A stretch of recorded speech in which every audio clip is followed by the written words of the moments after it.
Mesdames, Messieurs, bienvenue. Je crois que nous partageons tous ici l'immense espoir que suscite notre démarche dans le pays et en même temps le haut niveau de responsabilité qui est le nôtre dans une situation politique extraordinaire, lourde de dangers, avec la menace de l'arrivée au pouvoir de l'extrême droite et de son projet raciste et antisocial. Cette situation nous oblige, et nous le mesurons, et c'est pourquoi ce nouveau Front populaire, ce n'est pas seulement le rassemblement de formations politiques, c'est un rassemblement nouveau, inédit, qui va bien au-delà, qui rassemble de nombreuses organisations politiques, mais aussi des associations, des collectifs, qui est soutenu par des personnalités syndicales, associatives, du monde de l'art et de la culture, des intellectuels, comme en atteste, je crois, un certain nombre de prises d'opposition qui se sont exprimées cette semaine.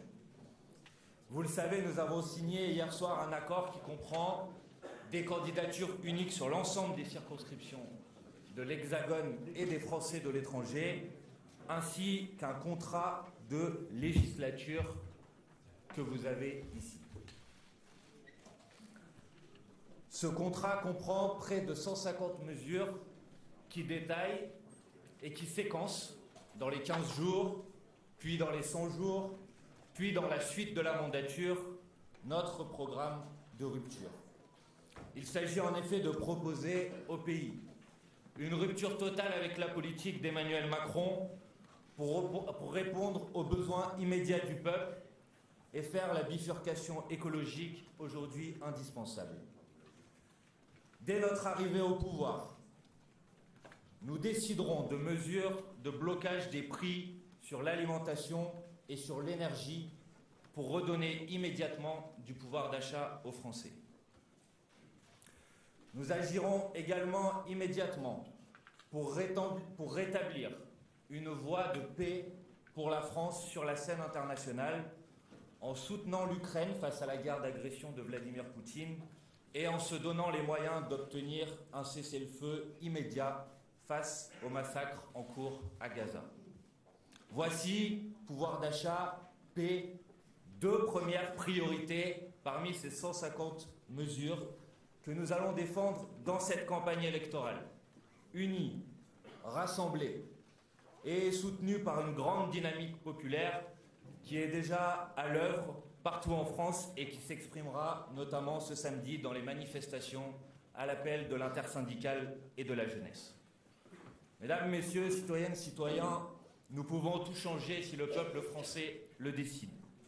C'est pourquoi nous invitons les militantes et les militants de nos organisations, de toutes les organisations, mais plus largement toutes celles et tous ceux qui partagent ces objectifs, à rentrer en campagne pour écrire les 30 juin et 7 juillet prochains une nouvelle étape de l'histoire de France. Je vous remercie.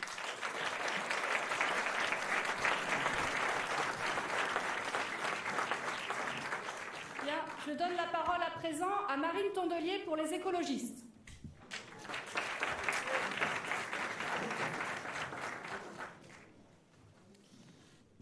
Nous sommes prêts. Nous sommes prêts, je le dis avec une émotion particulière que je ressens aussi en croisant les regards de chacun d'entre vous dans cette salle, que vous soyez des amis, des militants, des politiques, des journalistes. Vous le savez, nous sommes prêts. Nous allons faire quelque chose d'inédit, nous allons faire quelque chose de grand pour notre pays.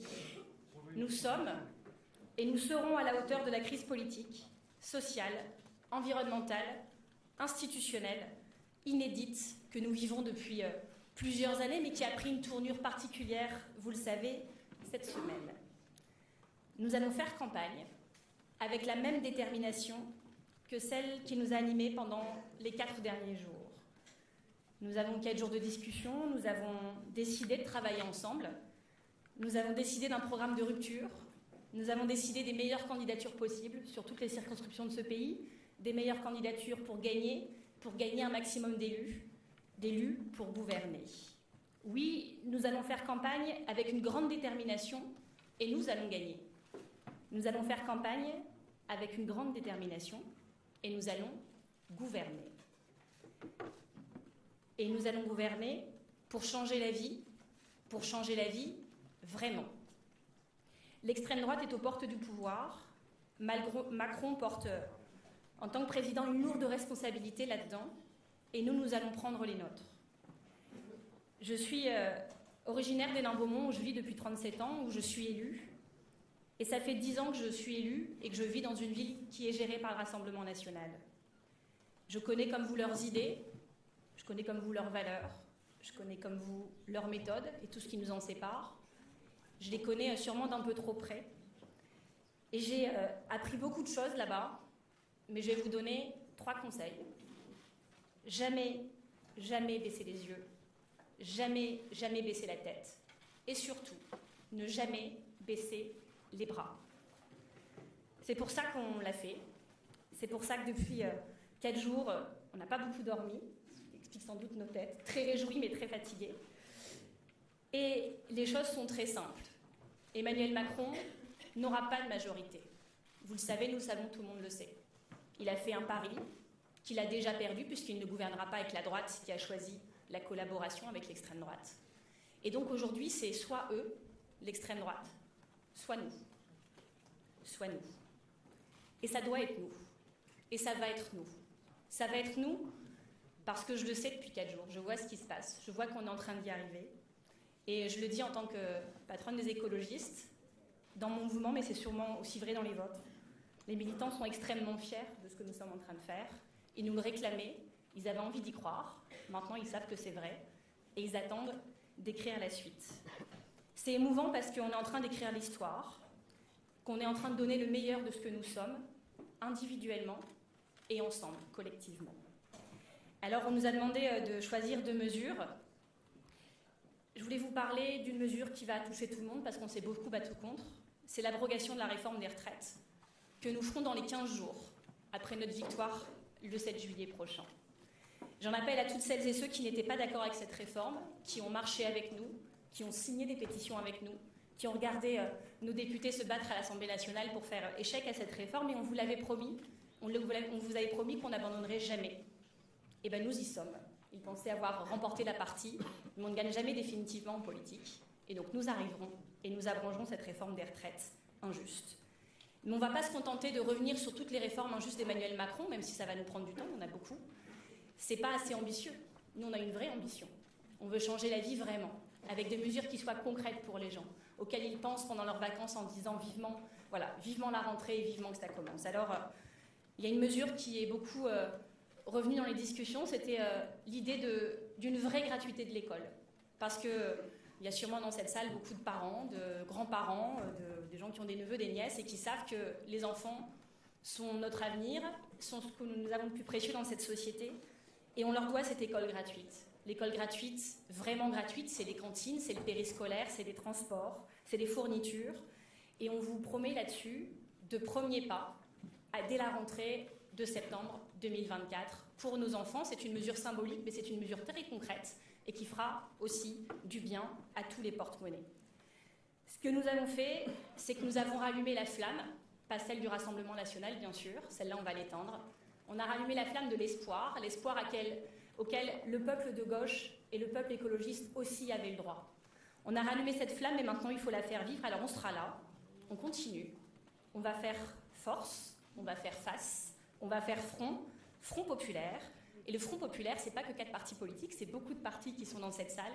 C'est des associations, ce sera, je l'espère, des syndicats, la société civile, et puis vous toutes et tous, ça doit nous dépasser, ça doit vivre bien au-delà de nous, et c'est ce qui nous fera vivre plus longtemps, mieux et avec vous. Merci à tous.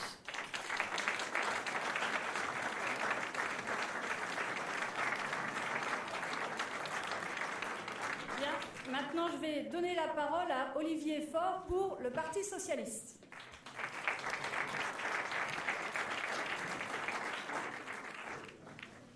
Mesdames, Messieurs, c'est avec beaucoup d'émotion que je suis ici parmi vous, comme toutes celles et ceux qui ont ensemble fondé ce nouveau Front populaire.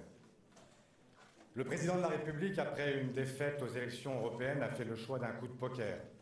À un moment où l'extrême droite est à son plus haut niveau, prenant en cela le risque de voir pour la première fois depuis Vichy l'extrême droite conquérir le pouvoir.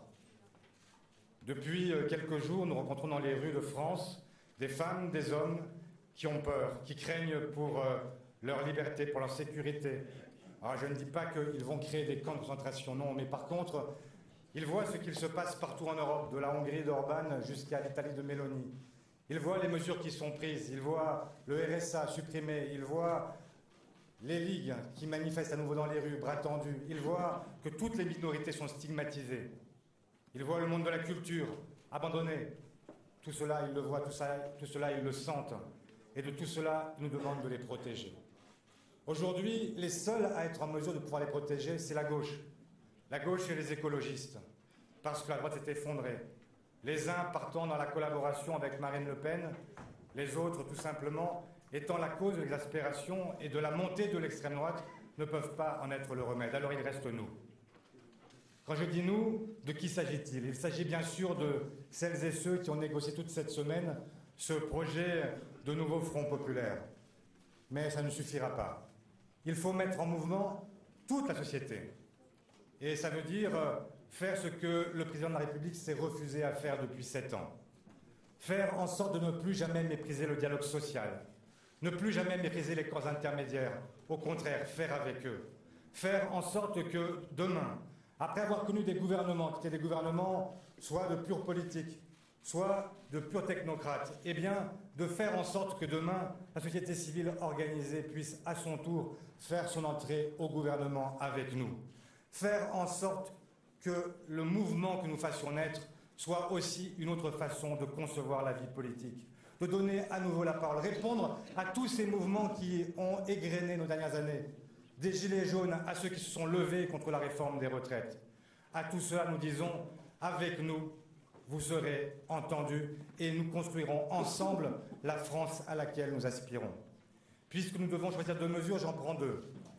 La première, c'est tout simplement de dire que le gouvernement, alors même qu'il lui a été signifié que la violence sociale dont il est l'auteur ne pouvait pas continuer, a fait le choix de dire que le 1er juillet, alors même que ce gouvernement a mis sa légitimité en jeu, ils veulent réformer à nouveau l'assurance chômage. À nouveau parce que ce sera la 3e fois.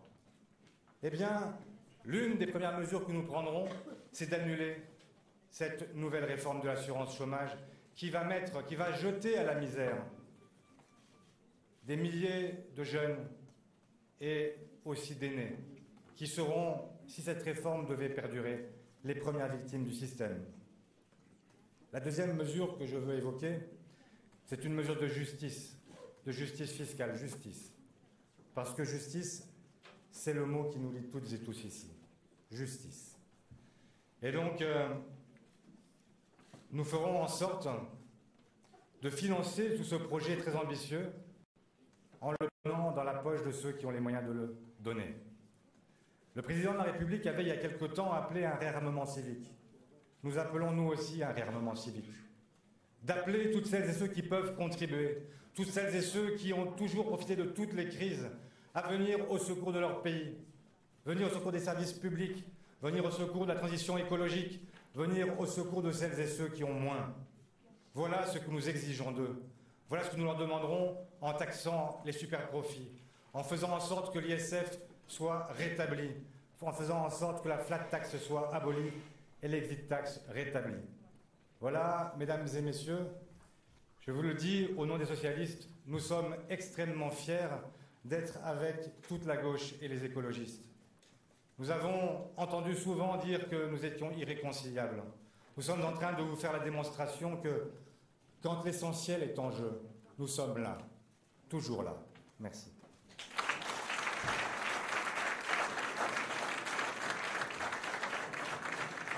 Bien, je donne maintenant la parole à Fabien Roussel pour le Parti communiste.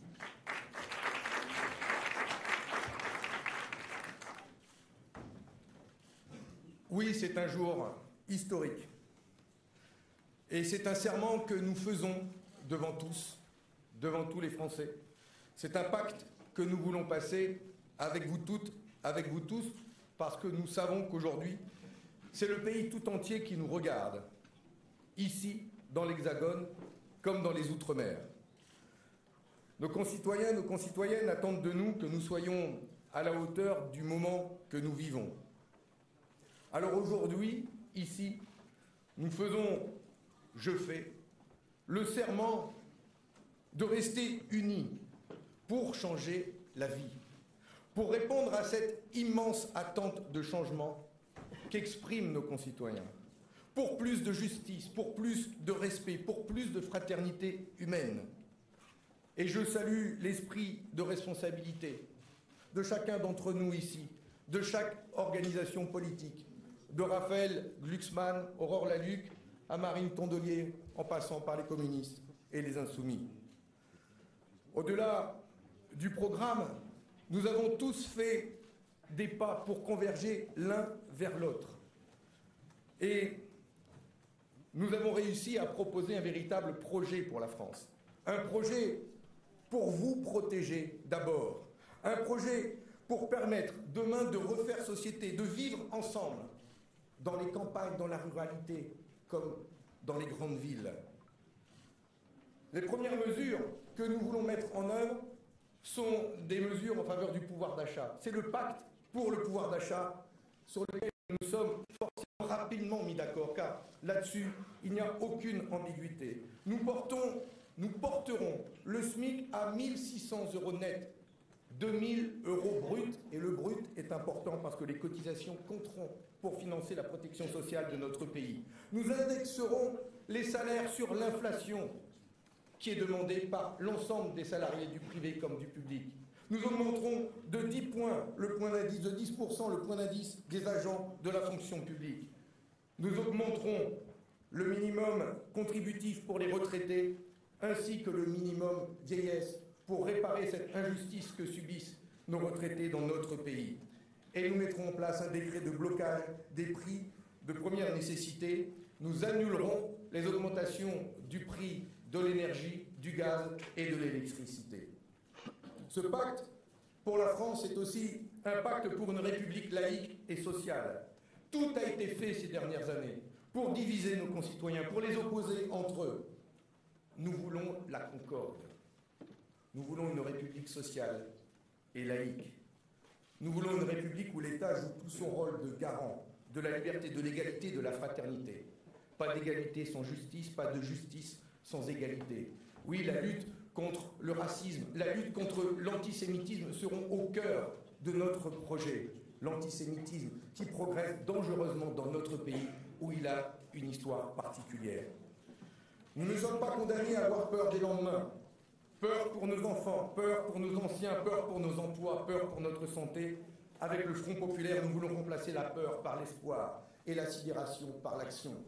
Il faut pour cela du courage, l'énergie de nos volontés et la force d'une ligne politique claire, protectrice, émancipatrice, celle que nous portons tous ensemble, et elle est en rupture avec la politique d'Emmanuel Macron qui nous a fait tant de mal. C'est cela le nouveau Front populaire. Nous avons besoin de vous, de votre force, aujourd'hui, demain, après-demain. Il n'y aura pas de grande transformation sociale et politique sans la mobilisation du peuple tout entier, sans la mobilisation de chacun de vous, sans la mobilisation des organisations syndicales, des forces associatives, de chacun. Le 30 juin, puis le 7 juillet, chaque voix va compter pour faire la différence, pour faire gagner la France, pour faire gagner la République, pour faire gagner le progrès social, la justice sociale, la paix et la fraternité humaine. Je vous remercie et nous comptons sur vous.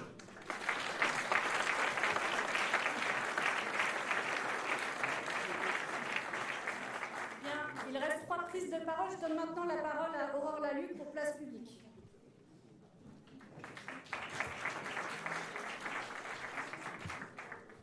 Bonjour à toutes et à tous.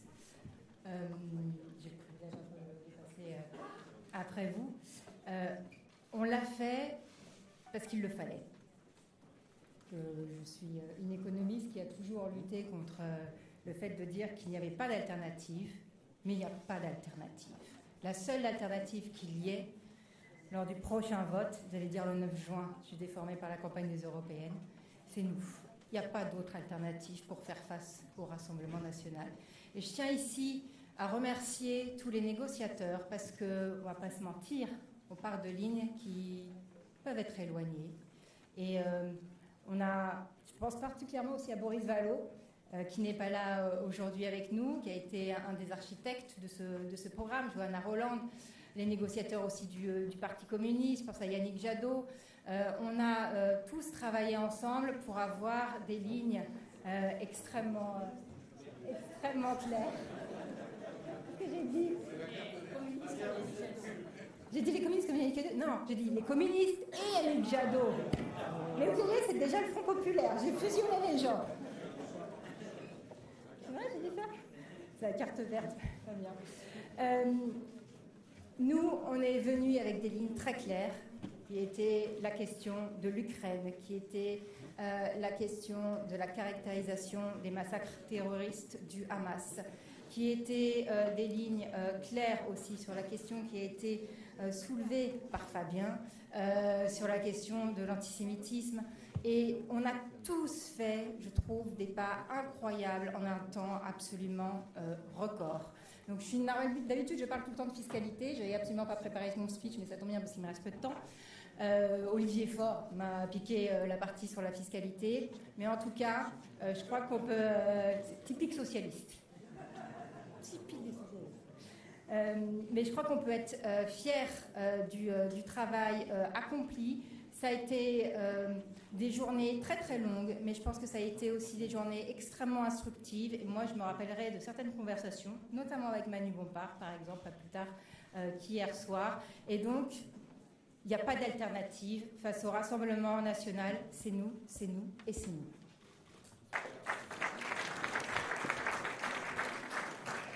Merci. Je vous prie d'excuser Marine Tondelier qui a dû partir pour une obligation. Il reste 2 prises de parole et je voudrais insister sur ces 2 dernières prises de parole. Le nouveau Front populaire, ce n'est pas seulement les forces politiques qui sont ici, c'est pour nous aussi toutes celles et tous ceux qui luttent, qui résistent. Nous sommes un certain nombre d'ailleurs, y compris dans ces forces politiques, à venir des mouvements sociaux et de ces luttes. C'est mon cas, c'est le cas de beaucoup ici. Et donc le nouveau Front populaire... Devant vous, et je tiens à remercier le Front populaire pour cette tribune qui m'est offerte.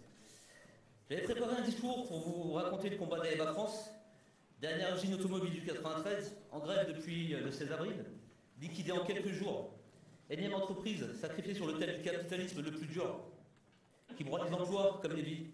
J'allais vous parler du filet ce soir qui attend les 400 salariés licenciés avec seulement le minimum légal. Énième victime d'un système qui précarise, qui fragilise, qui paupérise. Mais j'ai bien conscience qu'ici et maintenant, les enjeux seront bien supérieurs.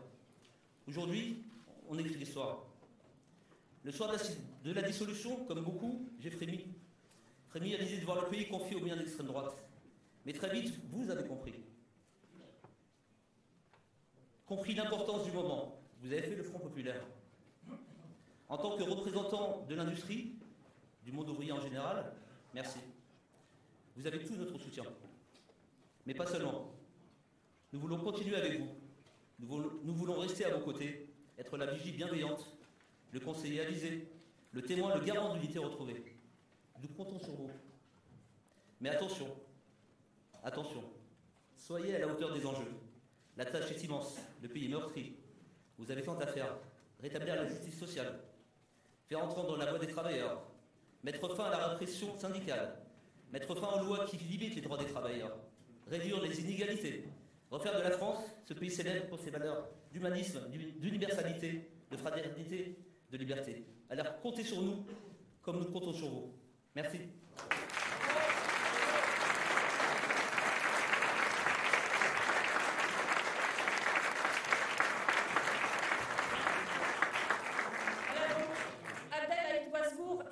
Ouvrier CGT de MA France. Et maintenant, je voudrais donner la parole aussi à une des figures des luttes écologistes.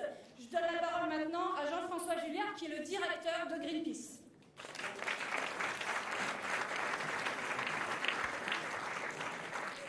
Bonjour tout le monde. Un peu de contexte sur ma présence ici.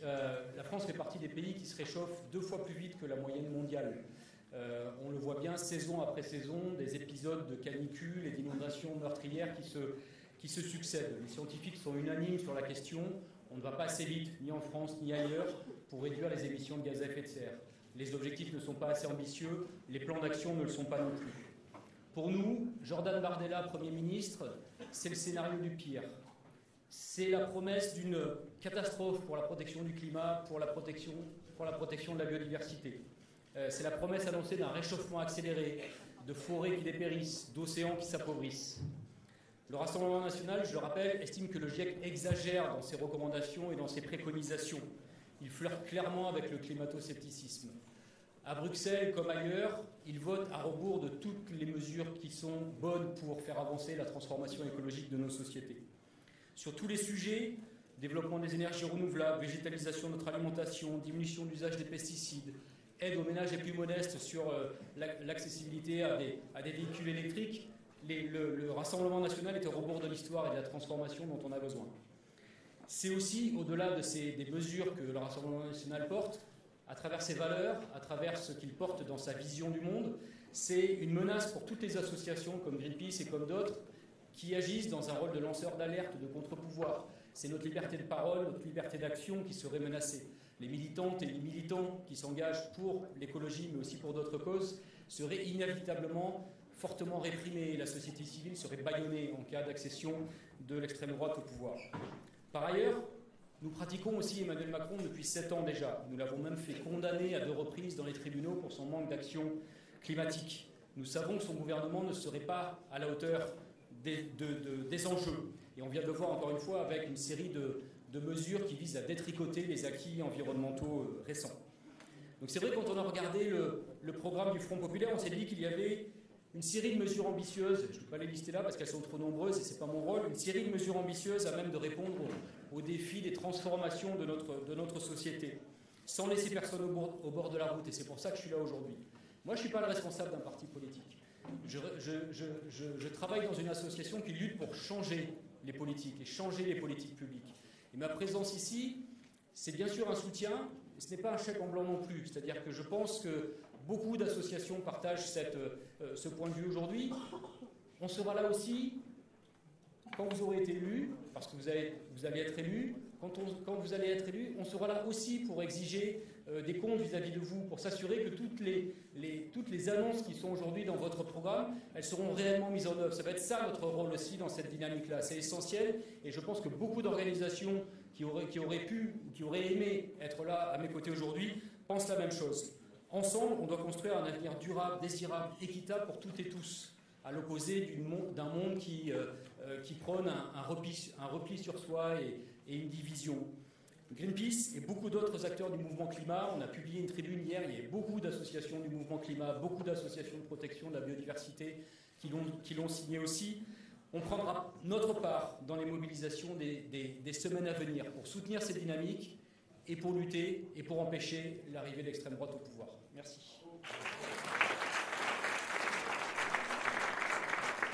Bien. Merci à toutes et tous d'avoir suivi cette conférence.